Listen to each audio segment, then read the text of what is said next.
Hello again, my name is Nezzy, and this is part 2 of the MAM tutorial for Shapes 1. In the last one, I showed you how to get that MAM achievement, and then auto-complete a lot of free play levels. I've been eating my words since then because I was immediately hit with a shape that had a gap in it as soon as I stopped recording. So I'm going to show you how to account for those shapes that might have gaps, and then how to trick the game into thinking you're producing a whole lot more than you are. The way things are set up right now, I have 4 different shape makers that are being stacked into one total shape, which creates about 1 conveyor belt's worth of shapes per second. So for me, that is 19.2 or so.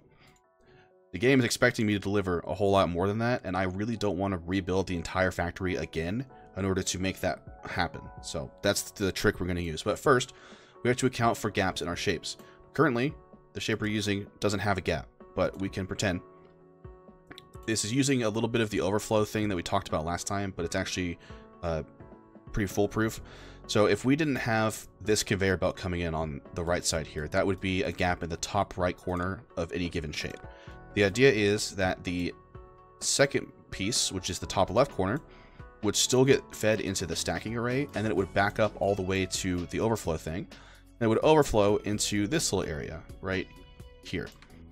Now, if we don't have a gap, we don't want that to overflow just because it's moving a little faster than the other one. Because if it did, then it would overflow and it would send things through into the next stacker, and that would cause a little bit of congestion. So what I have here is just a simple little speedometer thing, because if we have both of these, there's no gaps in the first 2 parts, then it's making a shape and it's running it through, and this will know that it's running. A little not gate to flip the signal, and that says anything that's overflowing will then get kicked into a trash can. So if this is not creating shapes, this little speedometer here will be on a 0, and then that will flip the signal to a 1, and that will let anything that's overflowing pass through it. The exact same thing is here on this second part, in case the gap is the bottom left part of the shape, and then 1 more on the bottom right. And then this final filter works the same way, but we have then later on a filter for the shape that we're supposed to be making. So even if we have to deal with a little bit of overflow, or something slips through by accident, we don't need to be checking each stacked part of the shape anymore. We just send it to the very end, and if it doesn't match, it gets kicked into a trash can. Easy peasy.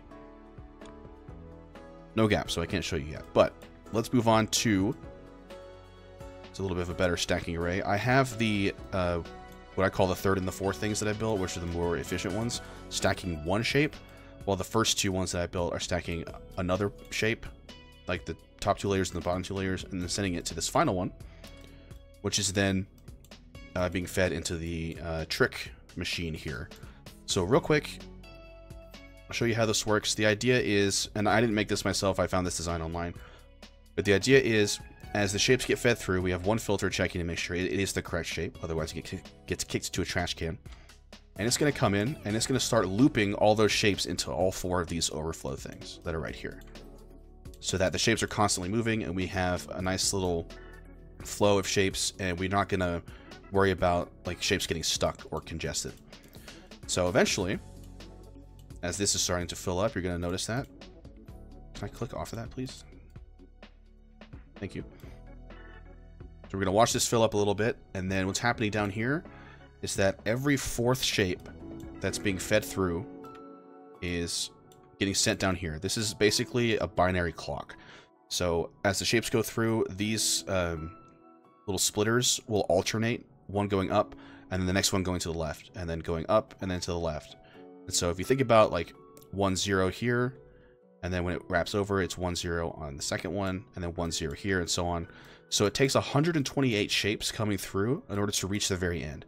And what the very end is doing, as soon as it passes through this little speedometer, it's going to flick on a signal, which is going to activate, let's see, this blue thing. That's going to allow all the shapes to start flowing out.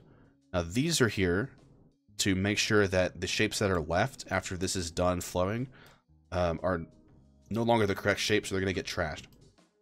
See, the clock just went off. Now all 4 of these things are flowing out, and my max speed is giving me, this is about 76 per second.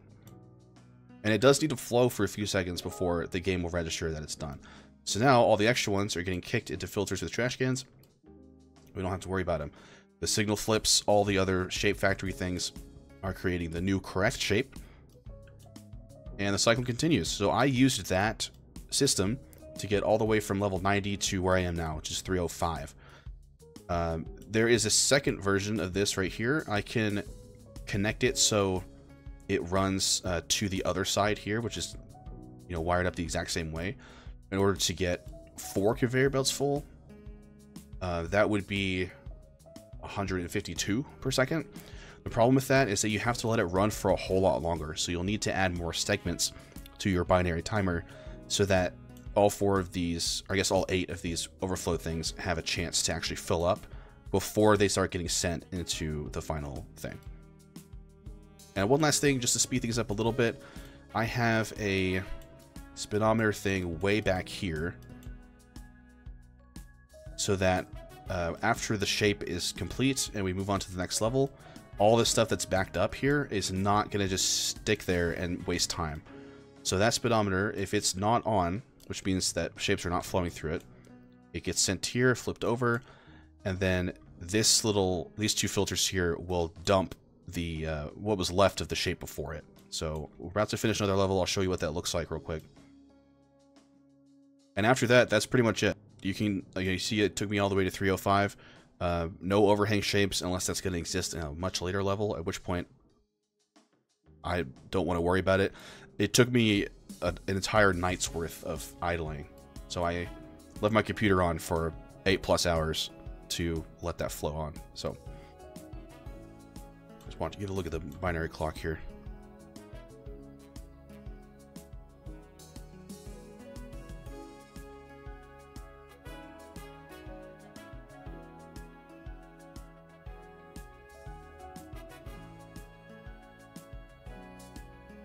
And then pretty soon it's going to kick one shape all the way to the end, just like that.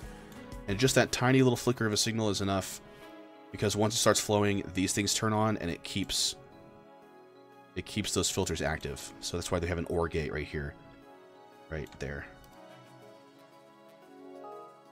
Okay, so now the shape is done. We have a bunch of things flowing that we don't need because that's the old shape. And so as soon as they get backed up and they stop flowing, it's going to turn this thing on, and then it's going to start dumping, and it's going to flow and turn it back off, but that stutter step is just enough to make sure that all this excess gets dumped out. That just saves you a little bit of time. On average, I think it took about 3.5 minutes maybe to get each layer done. I mean, I did 200 in 8 hours, so you can do the math there. But that is going to be it for Shapes 1. This is pretty much the end of the game. You can obviously expand this to be a little bit better if you want to, but if not, it's time for Shapes 2. It is out now. It's early access. Buy it now while you can. It looks amazing, and I'm going to see you guys as Barrett pretty soon in that game. So thanks for watching.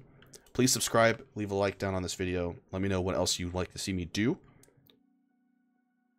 and I'll see you later.